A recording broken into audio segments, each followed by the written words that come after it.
Welcome everyone to a Where Wins Meet Platinum playthrough. In this video you're going to see me get all 34 trophies and ultimately just gush over the Wuxia genre, because if you don't know, it's based on that. It's an open world game with a ton of collectibles. It takes a lot of inspiration from loads of different games like Assassin's Creed and the Souls games. The Wuxia genre is something I grew up with. Classics like Once Upon a Time in China and Iron Monkey, and then a little later on films like Crouching Tiger, Hidden Dragon and Kung Fu Hustle, which is referenced a huge amount in this game. The point being is this genre played a critical role in my life and my overall upbringing as a child, because sitting there watching reruns on VHS tapes were priceless days, and apart from the game just looking absolutely banging, I felt like I owed it as like a show of respect to give something back. It says a lot about something when you see something and then you integrate that influence into your life. In my case, watching the Wuxia genre, and you can throw Bruce Lee into that mix, and heck, even Shaolin, so much so to the point, and I'm going to put a picture up somewhere, it'll be a very shoddy looking picture, a very old looking picture, much like myself, but I was basically a Shaolin disciple for about 4 years, and it was probably the best time of my life, and that is also another reason why I wanted to cover this game. Having said all of that, let's dive in. So after a ridiculously amazing high octane intro, which quite frankly you never ever see this type of cutscene ever again, and I'm going to be real, this intro is the very definition of clickbait. It sets you up quite nicely where you think, is there more like this to come? And maybe the scene kind of near the end of the game is comparable to this, but I'd say that's more like one big quick time event, and we'll see that a little later. But for the most part, once you get into the groove, you're just going to be repeating the same things, going from point A to B, picking this collectible up. It's a very, very basic game. And on the subject of collectibles, that just so happened to be our first trophy, every inch covered, which was for collecting 40 chests in the game's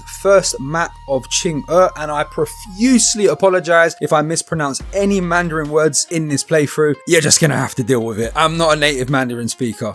So this next trophy was a very basic one. It was called First Resonance, and it was just basically for enhancing a piece of gear to level 2. It's worth mentioning as well that this game has a similar feature to what gacha games have, where you have an account level, and the more you level up that account level, the game will scale to that account level. So you're not just going to be able to pick a piece of gear and stick with it. You're going to have to constantly be playing around with your gear, enhancing and stuff like that. You'll be spending a lot of time with this. So what you're seeing on screen right now has literally nothing to do with trophies, but I need to highlight this because I found this feature to be so entertaining. I'm basically having a conversation with a pompous AI. There are so many AIs in this game that you can have conversation with, like genuine conversations where you can say things and they answer back. And I'm kind of upset that this feature didn't have any trophies attached to it. Something like this I feel like would have been perfect to have trophies for, just to kind of break up the monotony of stuff we're used to. It's a really fun feature, and as you can see on screen, I'm having a great time. This AI in particular blatantly wanted me to kiss his ass, so I kissed his ass for a reward.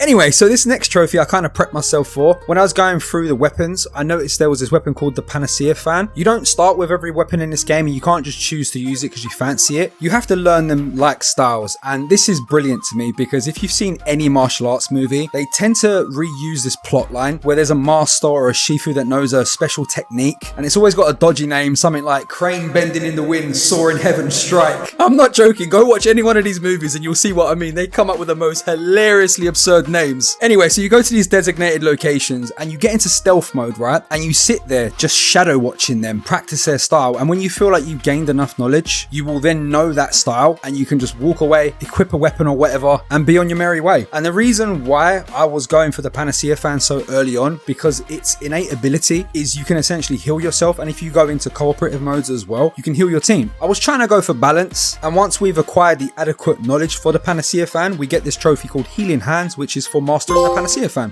So this next trophy feels like a little bit of a cop-out because it's basically the same thing I just did, with the only difference being instead of it being for the Panacea Fan, this trophy was called the Grand Strategist and it was for mastering the Strategic Sword. Okay, so this next trophy, I really like this one because I feel like yet again it's paying more homage to old school martial art movies. It's called the Old Timer Got It, and it was for getting defeated by Elder Gong Sun in a sparring match. Now where it pays homage is, yet again, there's a plotline that's reused quite a bit in a lot of martial art movies, where there's this young protagonist and they're a bit about themselves, you know, they really up themselves, and then they get humbled by this really old master who just doesn't look the part. They're either drunk or they don't look hygienic in the slightest, and it's a really, really funny plot line. And I'll be honest, I actually had to look at the trophy list to work out what this one was. And then I saw there was a trophy for losing, so I thought, okay, let's do it now. So this next trophy perfectly sets up what you're going to be spending majority of your time on in Where Wins Meet. This one is called Pause on Point, and it's for solving 10 Meow Meow puzzles in Kiang. This is one of the many collectibles in this game. You'll be spending a ridiculous amount of time going around the maps because there's another area that we unlock a lot later, which was, I believe, time gated. And you'll be doing collectibles like meow meow puzzles, oddities, chests. Oddities specifically are probably where you're going to spend most of your time. There are so many. It's kind of reminiscent of me playing Assassin's Creed Valhalla. If you've played any late Ubisoft game, you know that they just dump a crap load of collectibles in this map. They drop you in that map and then they just expect you to go around and pick them up. And being a trophy hunter and a little bit of an idiot, I lap that shit up. I love it. Just going around chilling, getting collectibles. But sometimes when there's a little bit too much, I understand. It's not cool, man. It's just not cool. Maybe, just maybe, if we as achievement and trophy hunters stopped giving in to these collectibles, they may stop putting them in to pad their games. I'm chatting shit because we know that's never going to happen. We're weak. We want that plat. We want that 1000 gamer score. Of course we're going to get the collectibles. Eden, what is wrong with you? You're too idealistic, bro.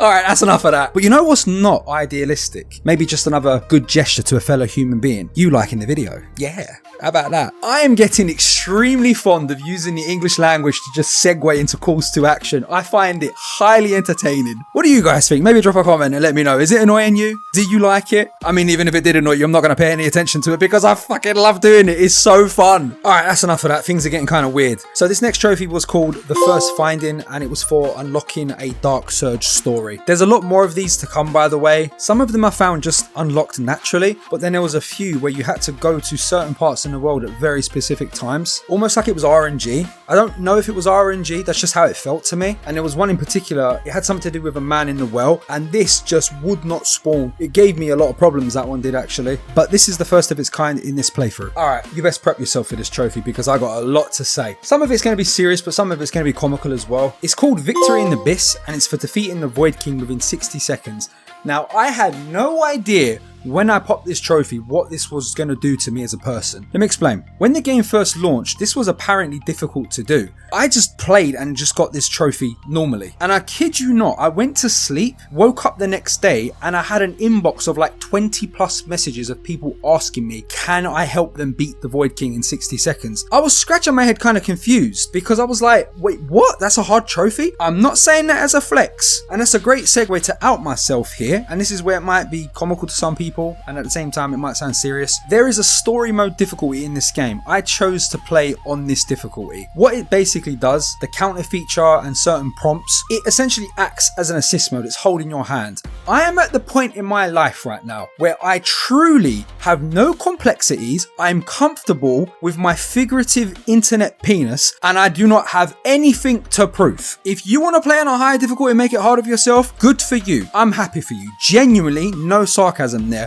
But don't shit on people that just want to chill. You're going on like I can't flipping do it on those difficulties. It's just a choice. I just chose to chill. I've played the Souls games. I've got through those. I've got through Sekiro. I've got through flipping Neo. Heck, Neo 3's coming out in a couple of days. You're probably going to get a playthrough on that and I'm going to fucking steamroll that game. In this case, I just wanted to chill. So you can take your big penis that you think you have, because I promise you, if you turn up to a job and write on your CV when they start asking questions, guess what I did, bruv? I beat Melina the first time in Elden Ring. You're a joke, bruv. No one cares. I mean, it's impressive. I'll give you that, right? I'll give you your props for that. That's pretty good. If you beat Melina first time, good for you. Do you know what? Actually, I'm going to segue into something wild here because this has just triggered a memory from way back when I was in college, like 20 years ago or so. There was a particular class I had and I remember the teacher or the lecturer basically said, guys, I want you to write on a piece of paper what you think your proudest achievement is currently that you have in your life. So we all did it. There was like 20 or so of us, right? And then I remember we had to randomly exchange those papers with everyone in the class. So someone random would read out your thing. And I don't know who this kid was, right? But there was people that were saying things like, I've saved a life, I've done this, I've done that, all these grandiose important things. And there was this one kid, I don't know who, but oh my days, just thinking of this is making me laugh so hard right now.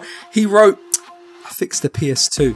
Alright, I'm gonna give him his props as well, yeah, because clearly he was a young man. But the grandest achievement of his life at that point in time was fixing the PS2. This is the equivalent of you turning up to the job with the Melina and Elden Ring story. No one cares, you're a joke, let's move on. Alright, anyway, let's keep it moving. So, next trophy, Quirks of Fate, Ching complete free encounters in Qing'e, and these were so annoying. They were fun, I'm not going to take the credit away there, but why these were annoying? Because these were kind of RNG in a sense where you had to meet certain prerequisites before they would spawn, and unless you looked at a guide or you just randomly stumbled on them, you didn't know where these spawned. You could go into the menu and you could do a little bit of research on where they might spawn, but it's like a needle in a haystack, because it will say, oh, by the blah blah blah tree and there's a rock or some nonsense like that, very obscure details, and then you're just like scratching your head, kind of like, well, that could be anywhere. Now these three in particular, I did get these legitimately because obviously the world was still quite new, so there was a lot of stuff to do, but later on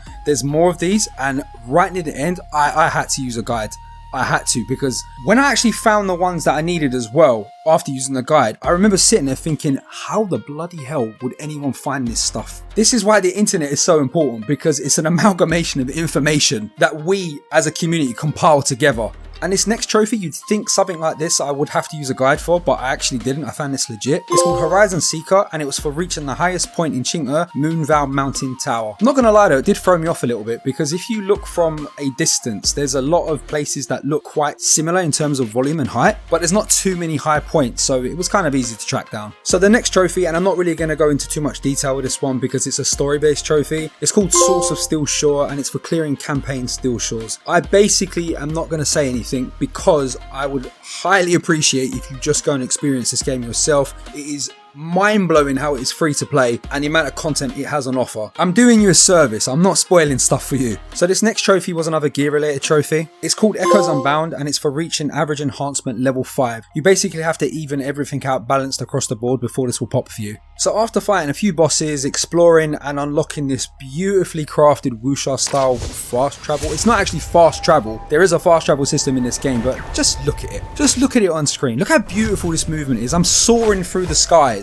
I feel like Monkey or Nezha.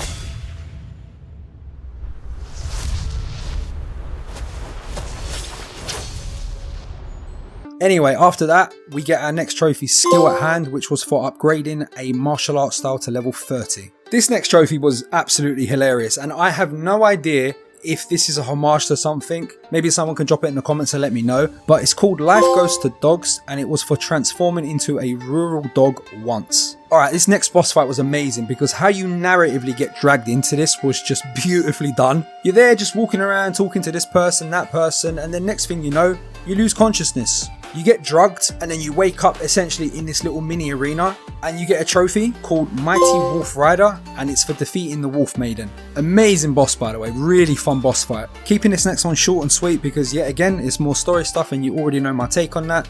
It's called Past Secrets Unsung, and it's for clearing campaign Palace of the Annals.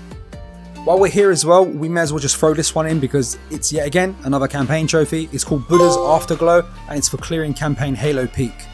Okay, this next one. We finally have collected 150 oddities in Qing'e.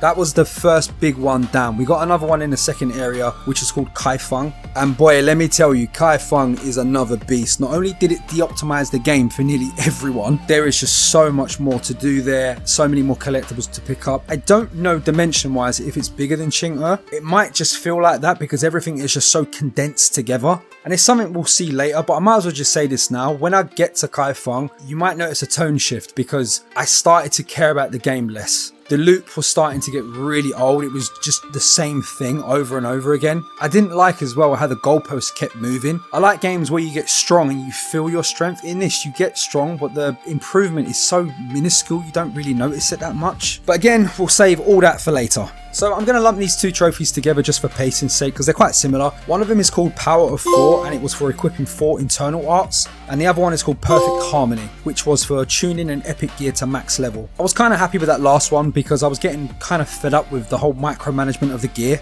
As I said earlier, I don't like it when the goalpost constantly keeps moving. Just let me do my shit and just keep it moving. This next one may potentially be the hardest enemy in the game if you choose it to be your enemy. It's called Goose Slayer and it's for defeating the demon goose once. I kid you not. You don't want to slice any goose in this game. They go ballistic, and the parry system in this game on animals doesn't work as well as it should in comparison to how it's used on the humans. This goose will fuck you up. You don't want to fuck with it. Okay, not a fan of doing this, as you guys know, and I've already done it once in this video.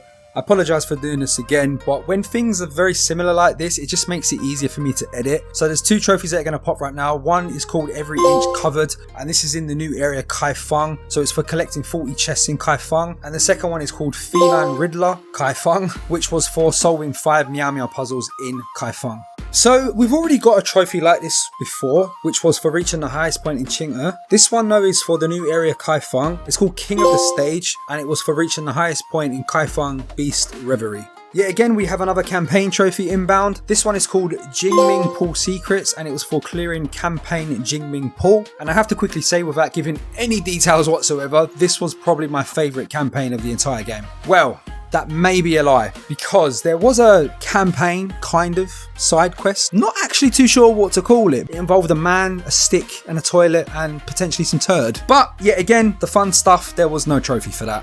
Anyway, people, we did it. We officially have collected 250 oddities in Kaifeng. The trophy's called Quick on the Uptick Kaifeng. You have no idea how long this took. It was wild to me how many collectibles were just layered on top of each other. Everything was just so condensed. I mean, don't get me wrong, it's nowhere near as bad as AC Valhalla. That game in the trophy hunter community probably holds the award for being the worst game in terms of collectibles and having trophies binded to them. I think this is probably a little bit easier because of the whole Wuxia jumping system. You can just, zip into the sky and just go to your destination. Also, what helps, I forgot to mention this, there's a website I use called Game 8. I use it for a lot of my gacha games actually. They have interactive maps and the community compiles information together where they put the collectibles on these maps and you can kind of tick them off as you go along. Very, very helpful for games like this that have an absurd amount of collectibles. Okay, so this one was so obscure. It's called The Final Destiny Qing'e, and it was for unlocking the ending of the main story of Qing'e. Now, at this point in the game, I was kind of done with most of the content of Qing'e, and the reason why this one took me so long to get, remember earlier when I said that guy in the well? Well, there's these little things called surge fragments, and they are just randomly dotted. Random in a sense where you won't know where they are. The map is massive, and you could get a surge fragment, for example's sake, just by talking to this no-name NPC that has no relevance to the story, but yet those no-name NPCs hold these key components that's linked to a gold trophy. Once you unlock all the fragments, which you're seeing on screen, you will unlock, I guess you could say, the true ending. This is another one as well. I had to use a guide for this. If you see how obscurely dotted these fragments are, I'm sorry, I don't understand how they expect you to just find these. The only conceivable way I can imagine is if you literally talk to every single person you stumble across in the world. And even then, you're not perfect. No one is. You more than likely will miss a person that you need to talk to. So these next two trophies are yet again more campaign stuff. I know, I hate to sound like a mindless drone. What I will say though, this first one that I'm going to quickly announce is called A Promise Fulfilled, and it was for witnessing the full story of the Granary of Plenty and its grain relief case. This story, again, I'm not going to say too much because I obviously want you to experience it, but it was genuinely heartbreaking and it was really well written. And the next campaign trophy was called Saviour of Kaifeng, Clear Campaign Heavenfall. So I'm going to say these two trophies together, but I'm not lumping them together, if that makes sense. The first one is called Speedrun in Granary, and it's for defeating Zheng He within 180 seconds. No idea if I said that name correctly, but it's basically a boss speedrun.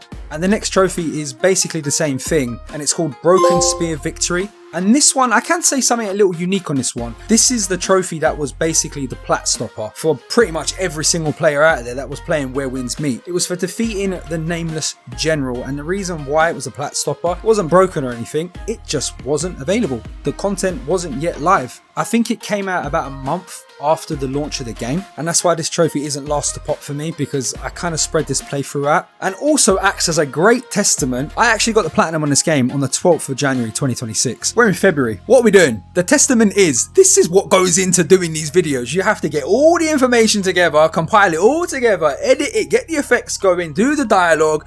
Oh my days. It's nice once you've got the final product and you've got a story to show, but the accumulation and overall process of getting to that final point, it's not fun. And that right there is a little behind the scenes secret. I could also segue into that and say, do you know how many platinum trophies I've earned in that time that are sitting in a folder on my computer, in a vault, so to speak, just waiting? Just dependent on me, just me, to just edit it all together. But yeah, enough about my woes. We're not here to complain. I just want to, communicate creator to viewer. I think that's quite healthy for the channel. You know me, I don't know you.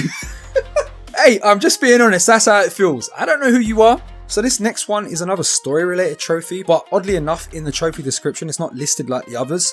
So it's titled Voice of the Valiant, Chivalrous Herald of Silence. And I'm pretty sure this is the one I was comparing to the beginning of the game. The quick time events in this particular campaign were epic as hell, but by God was it so on the rails. Alright people, we've actually come to the final point and I'm kind of sad because I had a good time making this one. It's called Quirks of Fate Kaifeng and it was for completing 3 encounters in Southeast Kaifeng, and this took me a while to do because, as I said earlier, it's very RNG based, it's very in-game time based as well. You have to set your clock to certain times for these events to appear. On top of, there may be another prerequisite for completing another mission. Putting it bluntly, these encounters have very strict prerequisites, and if you're missing just one, they will not spawn in your world. Very, very annoying, but nonetheless, what's not annoying is getting a platinum trophy. There you go. The hero is the voice of the world. All trophies unlocked, bound by honor and goodwill. We go far. No idea if they're going to do DLC, but if they do, I'll jump back on it. My final thoughts on this platinum trophy, and I guess you could say is a little mini review of sorts. Keyword, by the way, there being platinum trophy. I'm not talking about the game as a whole. I found I had a really good time exploring the first area, Qing'e, and you'd think unlocking an entirely new area similar in scale would add a lot of replay value, and it does, but from the platinum perspective,